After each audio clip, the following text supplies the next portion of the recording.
स्वागत है दोस्तों। हम लोग टॉपिक पढ़ रहे थे जो इम्पोर्टेंट करंट अफेयर के लिए है। उसमें हम लोग आज जो है एनवायरनमेंट के बारे में पढ़ेंगे। एनवायरनमेंट इकोलॉजी से रिलेटेड ये पार्ट 2 है। पार्ट 1 हम लोगों ने देख लिया है। अब देखिए, इसमें हम पढ़ने जा रहे हैं आपको water cycle and climate change. ये आपको चर्चा में थी। वाटर साइकिल और क्लाइमेट चेंज का रिलेशन देखते हैं। ठीक है, ध्यान दीजिए कि क्लाइमेट चेंज जो है से सीधा असर पड़ता है। क्लाइमेट चेंज की अगर हम बात करें तो क्लाइमेट चेंज आपको क्या क्या चेंज कर सकता है। तो क्लाइमेट चेंज से आपको टेम्परेचर पर इफेक्ट पड़ता है, यानी कि तापमान में परिवर्तन होती है। इवेपोरेशन में परिवर्तन हो सकती है। वर्षा रेनफॉल पैटर्न में परिवर्तन हो सकती है। बर्फ पिघल सकता है। समुद्र स्तर जो है वो बढ़ सकता है, घट सकता है। ठीक है, ये बात समझ गए। अब देखिए, वाटर साइकिल की अगर हम बात करें तो वाटर साइकिल जब चलता है तो क्या होती है। तो ध्यान दीजिए, वाटर साइकिल किस प्रकार काम करती है। तो वाटर साइकिल में 3-4 प्रोसेस वर्क करता है। एक इवेपोरेशन, एक ट्रांसपायरेशन जिसको वाष्पोत्सर्जन कहते हैं, एक कंडेंसेशन और एक प्रेसिपिटेशन। ये चारों चीज़ है जिस पर आपको वाटर साइकिल डिपेंड करता है। हम आपको बताना चाह रहे हैं कि वाटर साइकिल और क्लाइमेट चेंज में रिलेशन, और इसके आधार पर यूपीएससी किस हिसाब से आपको क्वेश्चन को तोड़ मरोड़ सकती है। ध्यान दीजिएगा। अब ध्यान दीजिए, रिलेशन की बात करते हैं।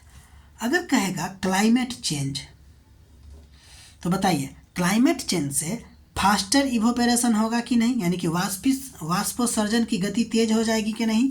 और जब वाष्पोत्सर्जन की गति तेज हो जाएगी तो आपको वाटर साइकिल स्ट्रांग होगा या फिर वीकेंड होगा। ध्यान दीजिएगा। तो हमको भूलना नहीं है कि जब भी क्लाइमेट चेंज होगा तो वाटर साइकिल जो है आपको वो स्ट्रांग हो जाएगा। अगर उसके जगह पे आपको वीकेंड लिख दे तो आप इसको गलत मान लीजिएगा। ठीक है। अब देखिए, होता क्या है कि जब वाटर साइकिल स्ट्रांग होता है तो एक्सट्रीम रेनफॉल भी होता है और एक्सट्रीम ड्राउट भी आता है। तो एक सेंटेंस तो आपसे ये बन सकता है कि हो सकता है कि क्लाइमेट चेंज हो तो क्या वाटर साइकिल कमज़ोर होती है या वाटर साइकिल इंटेंस या स्ट्रांग होती है। तो उसके आधार पर क्वेश्चन पूछ लिया जाएगा। ठीक है। अब देखिए, अब क्या करेगा कि क्लाइमेट चेंज को हो सकता है ये रिस्पायरेशन और वाटर साइकिल से जोड़ने की कोशिश करे यूपीएससी। ठीक है। अब देखिए कैसे जोड़ेगा।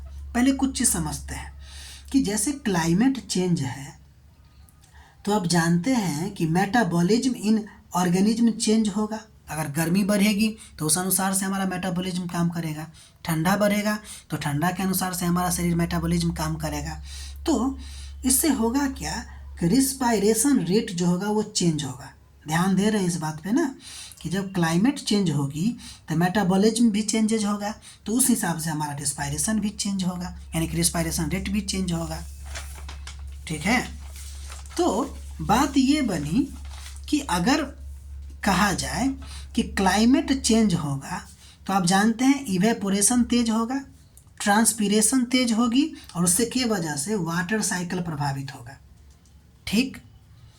अगर क्लाइमेट चेंज होगा तो रिस्पायरेशन फास्टर होगा, तो क्या इससे वाटर साइकिल कमज़ोर होगा या अल्टर्ड होगा क्या। तो नहीं होगा।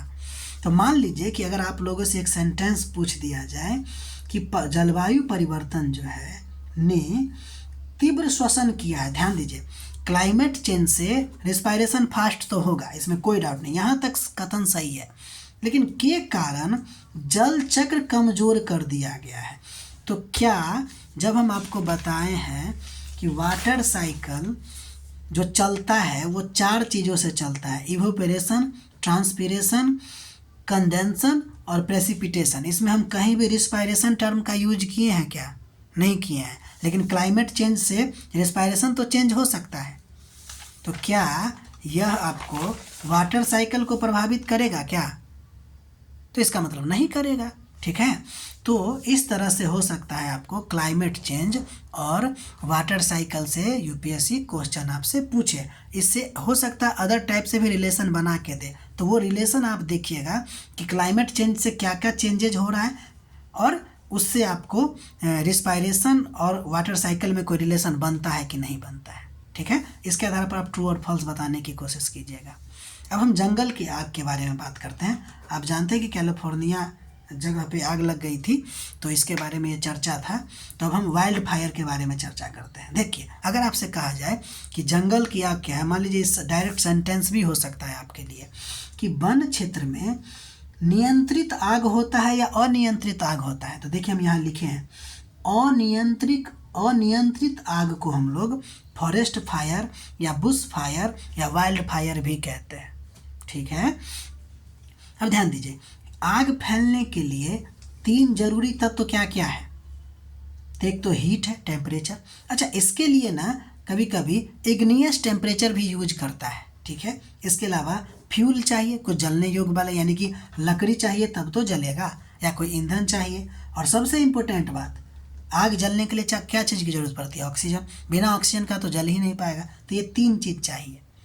ठीक है, हम लोग पढ़ रहे हैं जंगल की आग, तब हम लोग कारण देखेंगे। हो सकता है डायरेक्ट आपसे कारण भी पूछ दिया जाए सेंटेंस में देखिए। ठीक है, कि इसका प्राकृतिक कारण क्या हो सकता है? तो हो सकता है बिजली गिर जाए, फ्रैक्शन की वजह से, घर्षण की वजह से भी हो जाए, ज्वालामुखी विस्फोट हो जाए, उसके वजह से भी हो सकता है। ये प्राकृतिक कारण है।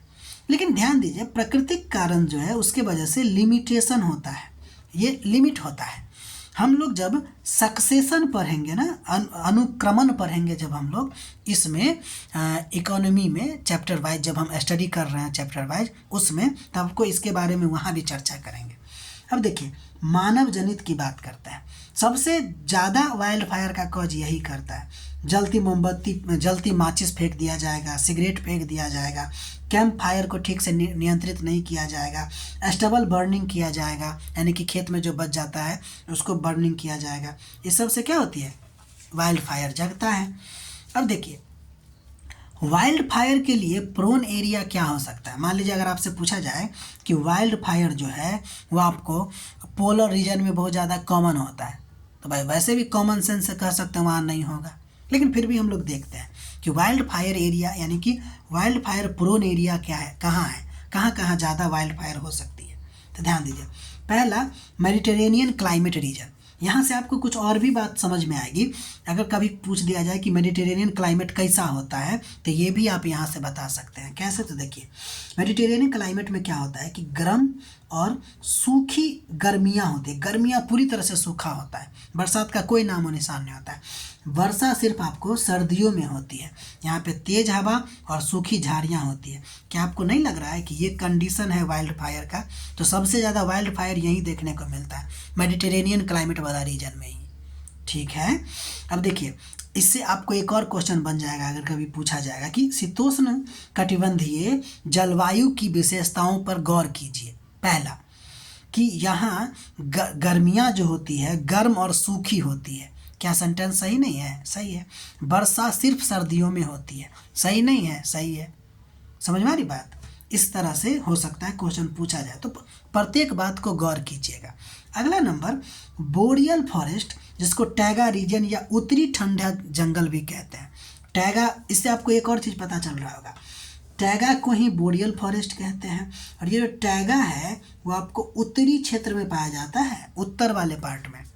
ठीक है, अब देखिए, टैगा रीजन भी आपको वाइल्ड फायर प्रोन एरिया होता है। कैसे? तो देखिए, क्या है कि टैगा में आपको कॉनिफर पेड़ मिलता है, इस तरह का पेड़ मिलता है।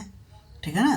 तो इस तरह का जो पेड़ होता है उसमें ना एक समान एक कह लीजिए कि एक मटेरियल निकलता है जिसका नाम है रेजिन, और ये बहुत ही ज़्यादा ज्वलनशील होती है। ठीक है, गर्मियाँ अगर कभी पड़े और वो लंबे समय तक सूखा का कॉज हो जाए, तो देखिए, एक तो सूखा पड़ गया और दूसरी बात यहाँ रेजिन तो निकल ही रहा है। ठंडा है, ध्यान दीजिए, ठंडा क्षेत्र है आपको, लेकिन बहुत विशाल जंगल क्षेत्र है। तो क्या होता है कि अगर मान लीजिए कि कभी कभी अगर गर्मियाँ बहुत ज़्यादा लंबा हो जाए, सूखा पड़ जाए, और रेजिन तो जानते ही हैं ज्वलनशील है, इसको तो बस मौका मिलना चाहिए। उसके वजह से होता क्या है कि आग लगता है ना, तो दिक्कत क्या है इस बोरियल रीजन में कि आग पे कंट्रोल कर पाना बहुत मुश्किल हो जाता है। ठीक है, अच्छा, इस क्षेत्र को जब हम पढ़ रहे थे टैगा रीजन को, तो इसमें हमको एक टर्म मिला था परमाफ्रॉस्ट। आप लोगों को कहना चाह रहे हैं कि आप इसके बारे में देखने की कोशिश कीजिएगा और बताइएगा हमको कि भारत में क्या जम्मू कश्मीर या लद्दाख वाले रीजन में हमको परमाफ्रॉस्ट देखने को मिल सकता है क्या? ठीक है, ये भी जानने की कोशिश कीजिए कि है क्या। अब एक देखिए, हम आपको क्वेश्चन के तौर पे, चूँकि क्वेश्चन बनाने में वीडियो भी बहुत ज़्यादा लंबा हो जाता है, फिर भी शुष्क वनस्पति और लगातार आने वाली गर्मी की लहरों के कारण जंगल की आग ध्रुवीय क्षेत्र में आम है, जो हम पहली बार चर्चा किए थे। ये सेंटेंस क्या लग रहा है क्या ये सेंटेंस अपने आप में गलत है? तो इसमें बताना है आपको ट्रू या फॉल्स है। ठीक है, अगला बहुत ही इम्पोर्टेंट टॉपिक है जिसका नाम है नाइट्रेट संदूषण या नाइट्रेट कंटामिनेशन। ध्यान दीजिए, इसमें क्वेश्चन क्या पूछा जाता है? पूछा जाएगा जो जल जो है ना, पीने वाला ग्राउंड वाटर, उसमें कंटामिनेशन जो है आपको नाइट्रेट का, वो कहाँ से आता है, उसका स्रोत बताइए। तो पहला नंबर स्रोत आपका एग्रीकल्चर है, सबसे ज़्यादा यही करता है। देखिए होता क्या है कि जब भी रासायनिक खाद का इस्तेमाल करते हैं, जैसे यूरिया हो गया, अमोनियम नाइट्रेट हो गया, ये सब होता है, तो ये क्या होता है, फिर मिल के आपको पानी में मिल के और चला जाता है ग्राउंड वाटर में रिसर्च के। तो पहला कारण आपको हो जाएगा एग्रीकल्चर, इनकी कृषि या रासायनिक खाद का इस्तेमाल। दूसरा, पशुधन अवशिष्ट, जो कि लाइव स्टॉक वेस्ट होता है ना, वो भी आपका एक स्रोत होता है किसका? नाइट्रेट संदूषण का या फिर नाइट्रेट कंसंट्रेशन का। अगला नंबर बात करते हैं कि और क्या कॉज हो सकता है। तो सीवेज या डोमेस्टिक वेस्ट वाटर है, ग्रामीण इलाका में खुला में शौच करना, सेप्टिक टैंक या सीवेज इत्यादि का रिसाव, इससे क्या होता है कि पानी रिस रिस के आपको ग्राउंड वाटर में चला जाता है। इसके अलावा इंडस्ट्रियल वेस्ट यानी कि उद्योगों से जो कचरा निकलती है, ये भी एक कारण आपको हो सकता है। और क्या कारण हो सकते हैं? तो सॉलिड वेस्ट को डंप कर देना कहीं भी, या लैंडफिल कर देना, यानी कि कहीं भी ज़मीन पर फेंक देना, यानी कि खराब तरीक़ा से उपचारित करना किसको? अवशिष्ट चीज़ों को नगर पालिका के द्वारा, ये भी आपको एक कॉज हो सकता है। इसके अलावा खनन क्रियाएं भी आपको नाइट्रेट कंसंट्रेशन का ग्राउंड वाटर में एक कारण बन सकता है। तो ये 5-6 कारण को भूलना नहीं है। ठीक है, यहाँ पे कुछ स्रोत दिया है, कुछ प्राकृतिक स्रोत है, उसके बारे में बात करते हैं। देखिए, ये जो प्राकृतिक स्रोत क्या है, एक तो ये है आपको नेचुरल नाइट्रोजन साइकिल जो होता है, जैसे वाटर साइकिल, उसी तरह से नाइट्रोजन साइकिल, इसके वजह से भी हो सकता है। इसके अलावा ये जो लाइटनिंग है ना, तो लाइटनिंग जब पड़ती है तो नाइट्रोजन यानी कि नाइट्रोजन ऑक्साइड जो है आपको, वो नाइट्रेट में बदल जाती है, और फिर अगर ये आपको ग्राउंड वाटर में चले जाए तो भी हो सकता है। इसके अलावा जो नाइट्रोजन रिच रॉक है, अगर उसका वेदरिंग होगा तो इसके वजह से भी आपको क्या हो जाएगा कि नाइट्रोजन का कंसंट्रेशन आपको पहुंच जाएगा किस में? ग्राउंड वाटर में। ये एक एक पॉइंट जो है ना, छपने वाला क्वेश्चन है, ध्यान दीजिएगा। हो सकता है इस तरह से आपसे पूछ दिया जाए। ठीक है, हम कुछ रोग देखते हैं। एक तो है आपको ब्लू बेबी सिंड्रोम, एक है आपको इटाई, एक है आपको मिनीमाटा, एक है आपको ब्लैक फुट, एक है आपको एस्बेस्टोसिस। देखिए, ब्लू बेबी सिंड्रोम जो है वह नाइट्रेट की अधिकता के कारण होता है, यानी कि ग्राउंड वाटर में अगर नाइट्रोजन की कंसंट्रेशन ज़्यादा बढ़ जाएगी तो होगा। इटाई अगर हो जाएगा तो कैडमियम की वजह से हो जाएगा। मिनीमाटा, जापान में पहली बार ये रोग हुआ था, तो वहाँ के जगह के नाम से ही इसका नाम रखा गया मिनीमाटा। पारायुक्त जल से होता है। ब्लैक फुट आर्सेनिक की अधिकता से होता है। एस्बेस्टोसिस जो है आपको एस्बेस्टस से होता है, वो जो छत में नहीं लगाते हैं वही वाला। ध्यान दीजिएगा, WHO ने क्या कहा है कि एस्बेस्टोस जो है, एस्बेस्टस जो है आपको एक कार्सिनोजन आपको है, यानी कि कैंसर कारक मटेरियल है। एस्बेस्टस जो है आपको कार्सिनोजन है। क्या है ये? कार्सिनोजन है, यानी कि कैंसर कारक ये सब्सटेंस होता है। ठीक है, एक चीज़ आपको बताना चाहते हैं, आप एक चीज़ पता करके रखिएगा कि ये जो ऑयल है, अगर इसको हम गर्म करते हैं तो क्या ये भी कार्सिनोजेन हो सकता है क्या? कार्सिनोजेन हो सकता है क्या? इसके बारे में हमको बताइएगा। ठीक है, तब तक के लिए आप लोग अपना ध्यान रखिए। आज इतना ही है, बाकी फिर हम आगे लाने की कोशिश करेंगे। ठीक है, बाकी अगर आप लोग को अच्छा लगे तो सब्सक्राइब कीजिए। फिर मिलते हैं अगले दिन।